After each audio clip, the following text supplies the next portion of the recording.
America ने एक ऐसी घटना की जिसने पूरी दुनिया की राजनीति और सुरक्षा समीकरण को हिला दिया है।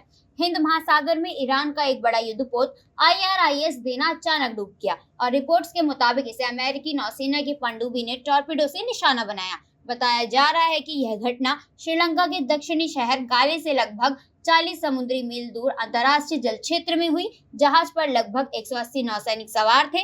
शुरुआती रिपोर्ट्स के अनुसार कई नाविकों की मौत हो चुकी है, जबकि कुछ को श्रीलंकाई नौसेना ने बचाकर अस्पताल पहुंचाया है।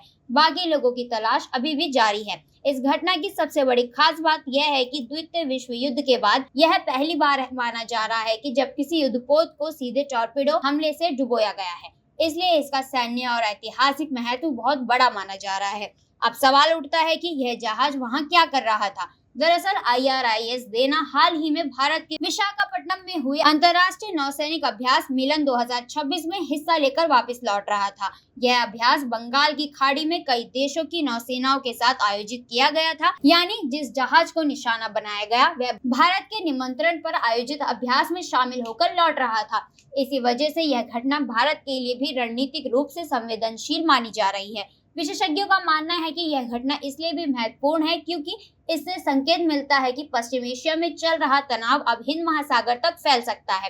पहले यह संघर्ष केवल मध्य पूर्व तक सीमित माना जा रहा था, लेकिन अब समुद्री क्षेत्रों में भी सैन्य गतिविधियां बढ़ती दिख रही हैं। भारत के लिए चिंता की बात इसलिए है क्योंकि हिंद महासागर से ही भारत का अधिकांश तेल और व्यापारिक जहाज गुजरते हैं। अगर इस क्षेत्र में सैन्य टकराव बढ़ता है तो इसका असर तेल की कीमतों, व्यापार और क्षेत्रीय सुरक्षा पर पड़ सकता है।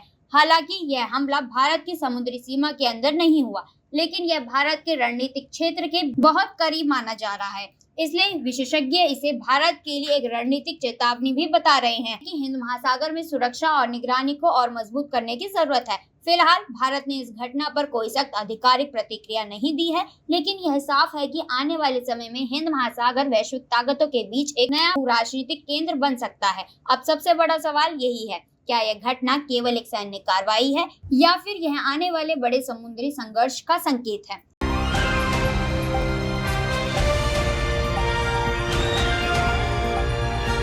दिल्ली, हरियाणा, उत्तर प्रदेश, राजस्थान की हर खबर के साथ देखते रहिए न्यू इंडिया न्यूज़ नेटवर्क।